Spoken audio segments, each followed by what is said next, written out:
noches, doctor. Como dice el doctor Fernández,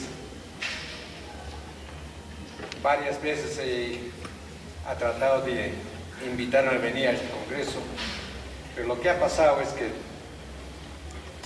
el año pasado recibí el premio mundial de Lifetime Charles Darwin, y desde esa vez me tienen ocupado con charlas por acá, en tópicos que sé y no sé. Yo no soy médico, soy antropólogo biólogo, y esto me trae recuerdos de un profesor que andaba dando charlas por todo sitio. Y en esos tiempos en que el profesor tenía su chofer y daba la misma charla, y el chofer le dice: oiga, doctor, ¿por qué no cambia de tópico? Yo ya sé de memoria todas sus charlas, es aburrido para mí estar sentado allí y escuchar la misma cosa. Sé de memoria sus charlas. Y el doctor le dice: oye, a propósito, ahora no me siento muy bien, ¿por qué no das la charla? El chofer dice: ¿cierto, doctor? Sí, cierto. Dice. Va el chofer, hace una charla magistral. Un médico le pregunta, contesta muy bien. Viene otro médico, le contesta. Y viene otra pregunta, bastante difícil. Le dice: oiga usted, esa pregunta es muy fácil. Yo creo que es mejor que mi chofer le conteste. Así es que voy a pedir vuestra ayuda. El trabajo que vamos a presentar ahora es desde el punto de vista antropológico. ¿De dónde vienen las variaciones? Todos mis libros, mis artículos han sido orientados a encontrar el origen de la variabilidad humana. Mi punto de vista es que somos tan diferentes por alguna razón. Y entonces vamos a... ¿Qué pasó? He dividido el trabajo en dos partes. Si encuentran algún error de ortografía es mi culpa. A pesar que mi esposa no me ha dejado salir hasta corregir todos los errores, pero posiblemente yo he hecho algunos errores. Ella fue profesora de español en la Universidad de Michigan también. Entonces es que tiene toda la experiencia, y cuando dice ella, falta una coma, tiene que ser una correcta.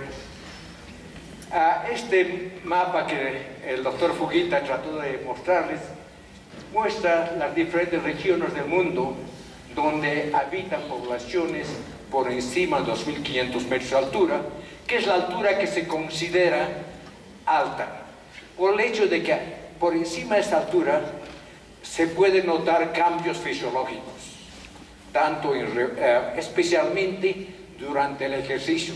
Tal vez no se notan cambios durante el reposo, pero sí se notan cambios durante el ejercicio. Aquí ven, es el mapa tradicional que ha sido duplicado y lo hemos sacado de uno de mis libros, y ahí pueden ver el... ¿Dónde está? No funciona. Siempre hay que tener un repuesto. Ahí está Puno. Estamos a una altura similar a los tibetanos. La Paz, Bolivia y Puno.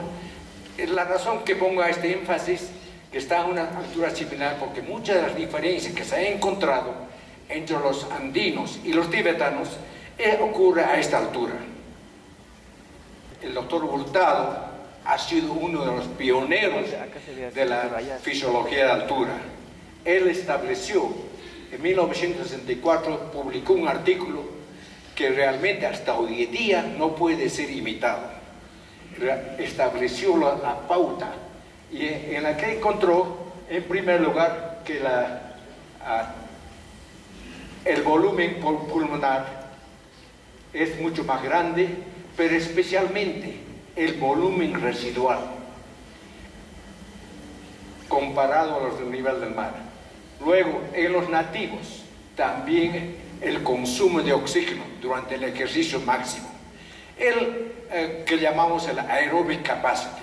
Este consumo de oxígeno es una medida que todos los fisiólogos, los biólogos usan como la medida máxima de ver si el organismo se ha adaptado, ha llegado a un equilibrio. Y generalmente es alrededor, por ejemplo, en los nativos de la altura, vean, es de 50 miligramos por kilogramos de peso. Aquí ya también vemos por kilogramo también, en ambos casos, tanto en visitantes, comparado en visitantes o en residentes de la altura, los nativos de Morococha tienen mayor capacidad aeróbica, a pesar que viven a gran altura. Lo sorprendente es que para obtener esa cantidad de oxígeno, no ventilan, hipoventilan. El nativo, el andino, no respira tan frecuentemente como el nativo del llano. Y esto se ha comprobado y recomprobado, estudio tras estudio. En cada nivel de ejercicio, los andinos en la altura, durante 3 grados de ejercicio, hipoventilan. Este estudio ha sido duplicado, triplicado, y todos confirman que bajo todas las condiciones de reposo, estimulación de hipoxia, el nativo de la altura, el andino, hipoventila, es decir, respira menos cantidad de aire. Entonces hemos tratado de entender de dónde vienen estas diferencias. Como les decía, mi interés es encontrar de dónde vienen estas diferencias. Y en 1972 postulamos la teoría de adaptación developmental y publicamos un artículo en Science que marcó realmente la teoría del desarrollo, en el sentido de que las características del humano hasta cierto punto son producto de las adaptaciones que el organismo hace frente al ambiente. Ustedes saben que un niño se adapta mejor que un adulto, en todo sentido. Eso fue la base de este estudio. Lo empecé, mis estudios de adaptación a la altura, empezó en la ciudad, en el distrito de Ñuñoa. Este distrito de Ñuñoa está situado a gran altura, 4.250 metros, la base, pero sube hasta 5.200, los pastores de alpaca hasta 5.200. Entonces, allí empezamos. ¿Y dónde estoy? ¿Creen que estoy? Ahí está, cuando era joven y tenía cabellos. Este gráfico lo he sacado de mi tesis de máster. ¿Y quién lo hizo ese gráfico? Lo hizo mi esposa, usando todavía la técnica del Leroy. Hoy en día con las computadoras, la tesis de máster que la presenté en Estados Unidos fue publicada fuera de lo común. Jamás en la historia de Estados Unidos una tesis de máster había sido publicada como un libro en el American Journal of Physical Anthropology, gracias a los gráficos tan detallados que mi esposa hizo. Nosotros ya cumplimos más de 50 años de matrimonio, 50 y medio, creo, 53 meses creo, algo así. Me acuerdo cuando me he casado, pero no me acuerdo cuántos años. Los jóvenes siempre deben acordarse cuándo se han casado y cuándo se van a casar. Esta es una evidencia de que la adaptación, la plasticidad del organismo es mayor cuanto más joven es uno. Y este es mi nieto.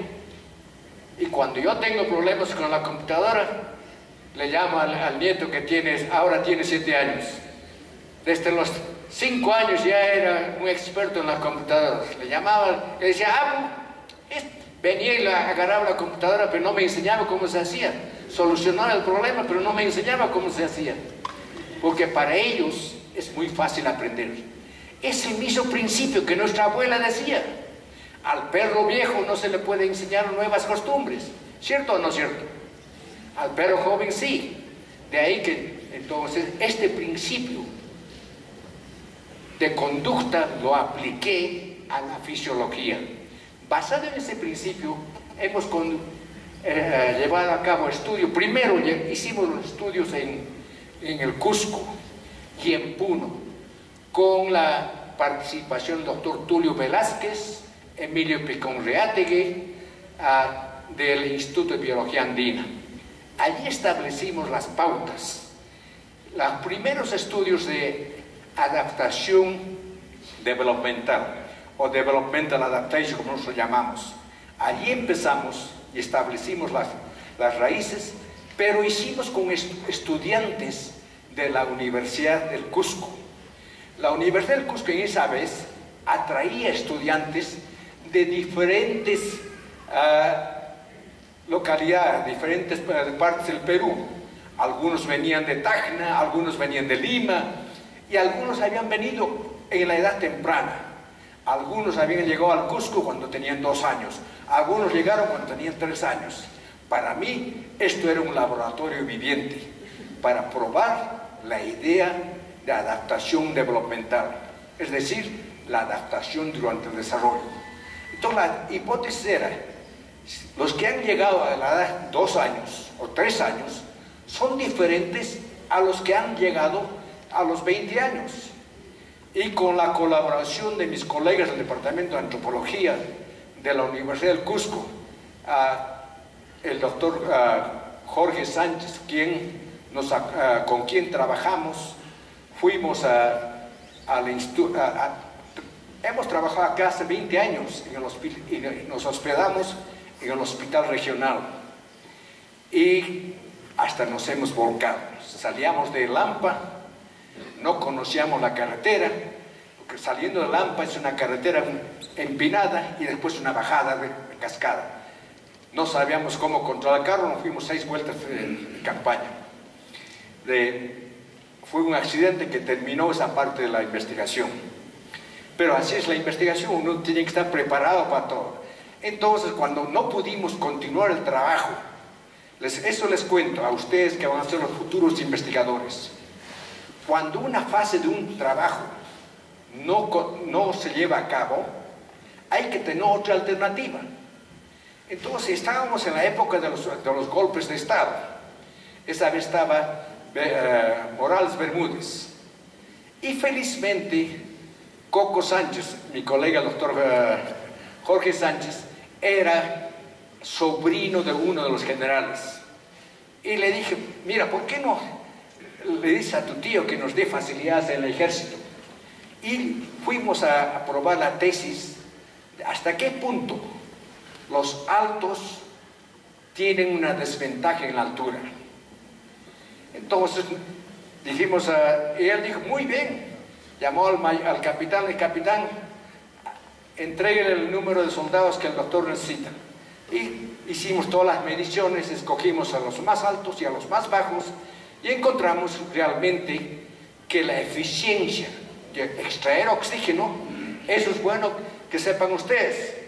Aquellos de ustedes que se sienten tal vez no muy cómodos con ser tan bajos como yo, son más eficientes.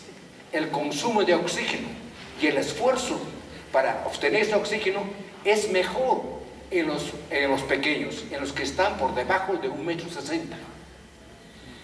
Eso llegamos a hacer cuando ya nos volcamos. Bueno, volviendo al estudio. Para corroborar el estudio que hicimos en el Cusco con estudiantes peruanos, siempre había la incógnita. ¿Hasta qué punto estas características que encontramos es resultado de que ya vienen con un carácter genético? Porque la mayor parte eran mestizos y no podíamos diferenciar. En 1972 no había la tecnología que hoy en día hay para diferenciar las contribución genética.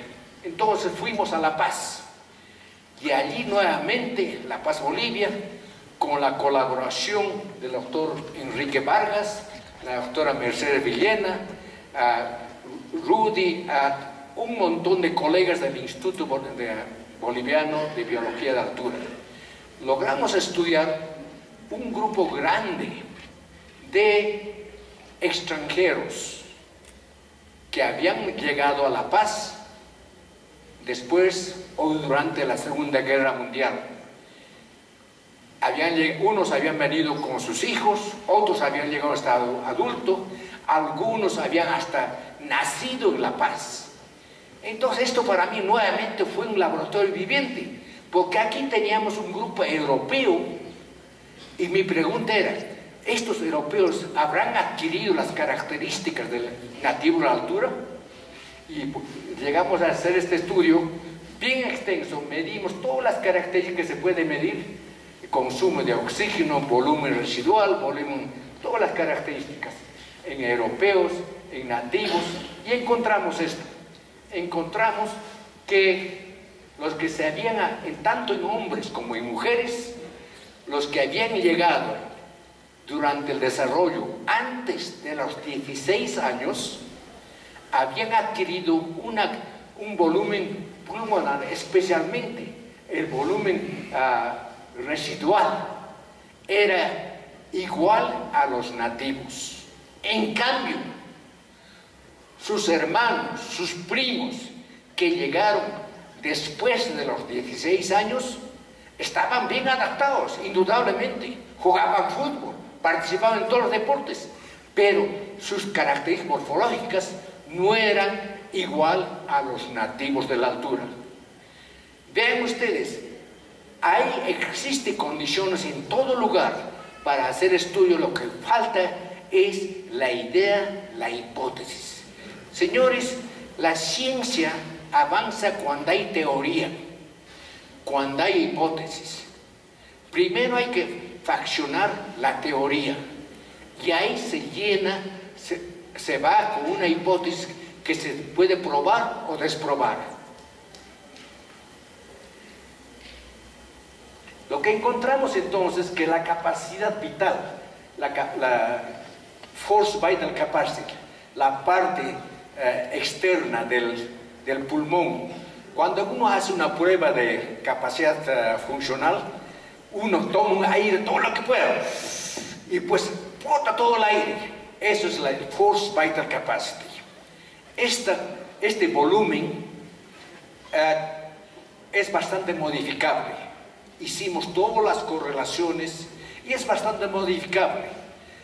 Los que jugaban fútbol, los que participaban en deportes, a pesar que habían venido en la edad adulta, tenían mayor volumen de la capacidad vital, la capacidad vital forzada.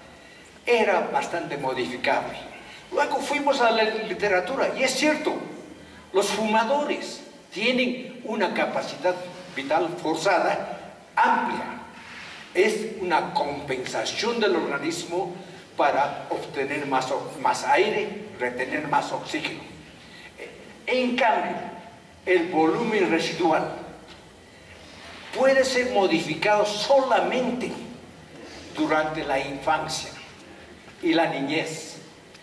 De ahí que encontramos por qué los que habían llegado a La Paz antes de los 10 años especialmente tenían un volumen residual igual a los nativos. Allí encontramos la respuesta, porque el volumen residual crece solamente hasta los 10 años. De ahí que no encontramos ninguna correlación con la actividad, con el nivel económico, nada, absolutamente. Entonces fue otro hallazgo que fue confirmado por otros estudios. Y aquí, como ven, el volumen residual termina a los 10 años. El volumen residual, que es medido por el volumen residual, mide realmente el volumen alveolar.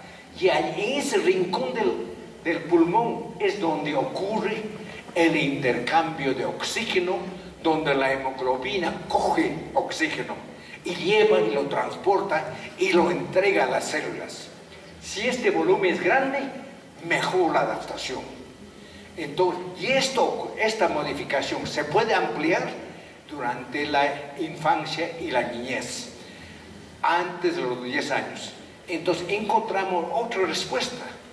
¿Por qué los que habían llegado a la altura antes de los 10 años tenían un volumen residual igual a los nativos, pero los que habían llegado después de los 10 años no?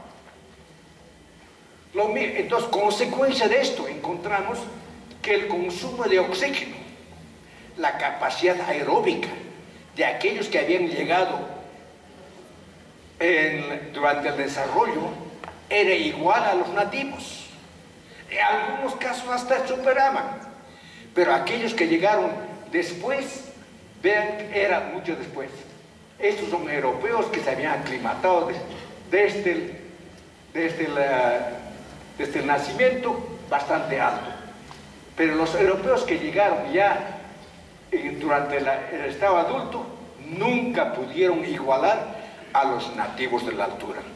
Entonces este estudio nos dio clara idea de que la adaptación durante el desarrollo, especialmente antes de que uno termine de crecer, es muy importante.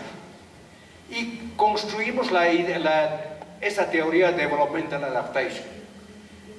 Ahora ha sido corroborado por otros estudios. Aquí ven otro estudio hecho en La Paz por Tom Brusser. Nuevamente encontramos que los que han el consumo de oxígeno, la eficiencia de extraer oxígeno es mucho mejor en los que se habían adaptado a la altura durante el desarrollo. El porcentaje de oxígeno también. Entonces, lo mismo, este estudio ha sido nuevamente corroborado, no solo en Bolivia. Quillamo, de la Cayetano Heredia, ha hecho un estudio magnífico. Ha estudiado, muy rara vez, casi todos los estudios. Nosotros empezamos haciendo los estudios con mujeres en La Paz. Fuimos los pioneros. Casi todos los estudios se basaban en estudios en varones, pero a mí me gustan las mujeres. Entonces dije, ¿por qué no estudiar a las mujeres? Y coincidió con las fiestas de La Paz. Entonces habían allí las morenadas. Me acerqué a las organizadoras, les dije, ¿por qué no participan en este estudio? Y fuimos padrinos de un grupo de morenada. Entonces logramos estudiar gran número de bolivianas que jamás habían sido estudiadas. Y luego ahora este estudio ha sido colaborado en Cerro de Pasco por el grupo de la autora León Velarde. Nuevamente ven aquí que las andinas, quechuas, criadas al nivel del mar, ellas, criadas al nivel del mar, tienen un menor volumen residual que las andinas nacidas y criadas en la altura. Son las criadas en la altura.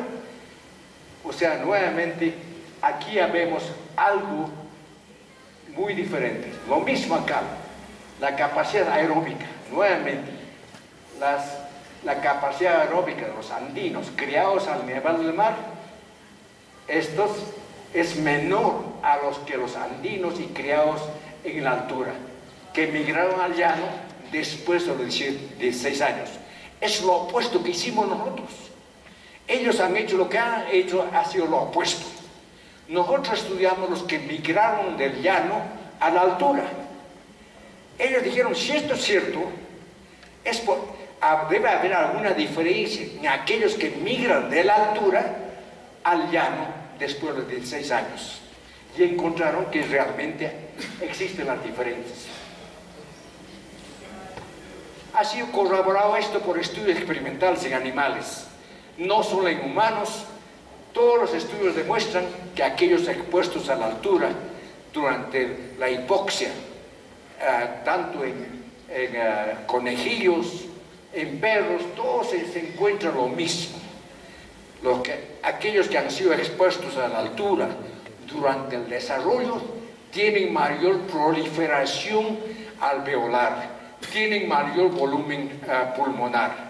Es decir, que nuestros estudios han sido confirmados por estudios experimentales. Pero ahora vemos que no solo es desarrollo, no solo es desarrollo. Y esto lo iba pensando hace 2 años, al ver la diferencia en que mi esposa y yo, ella no tiene problema con la altura. Llega a la altura y comienza a mover muebles, comienza a hacer todo el mismo día. Yo en cambio estoy pataleando por 3 días. Entonces, y ella dice, es que yo tengo los genes inca. Dije, eso el ancestro quechua contribuye en este caso, por ejemplo, la baja ventilación. ¿Se acuerdan que les dije? Una característica del andino es que ventila menos. Y esto es no solo el desarrollo, sino es en interacción con el ancestro quechua, que está indicando que hay un factor genético. Lo mismo vemos el flujo de sangre en la arteria uterina, hecha por yo he tenido un montón de alumnos. He tenido alumnas que han sacado el PhD, y tengo unos me dicen que tengo hijos académicos, y tengo hasta nietos, y cabalmente una de las nietas está acá, Morgan Hawk, que es alumna, que está trabajando en Ñuñoa. Ella es alumna de un ex alumno mío. Así es que la tradición continúa. Y voy a las reuniones y alguien se me presenta y me dice, yo soy su grandchild. Y yo le digo, no está tan activo yo en esos tiempos, pero intelectualmente. Aquí vemos, por ejemplo, que nuevamente que los andinos tienen un flujo de oxígeno en la arteria uterina es mayor en las grávidas, en las mujeres que se encintan, que aquellas que tienen el ancestro quechua. Cuanto más profundo es el ancestro quechua, mejor el flujo de oxígeno en la arteria uterina. Aquí también la reducción del peso. Nuevamente se han presentado bastantes trabajos acá acerca de la reducción del retardo del crecimiento prenatal. Y este retardo del crecimiento prenatal, medido por el peso del recién nacido, es más evidente en aquellos que tienen menos ancestro quechua, menos ancestro aymara. Cuanto más aymara es uno, cuanto más quechua es uno, menos es el retardo del crecimiento intrauterino. Tanto en hombres como aquí ven entonces la reducción del peso. Aquellos que tienen ancestro aymara, AA, tienen mayor peso que los que tienen ancestros que son mestizos. Aquí va otra influencia del aspecto genético. Vemos que el mayor volumen residual del pulmón que caracteriza a las andinas es más evidente en las que tienen ancestro quechua. Y aquí ven en esta flecha, todos estos tienen ancestro quechua. Es decir, el volumen residual que nosotros creíamos era solo consecuencia del desarrollo, parece ser influenciado por el factor genético a través del ancestro quechua.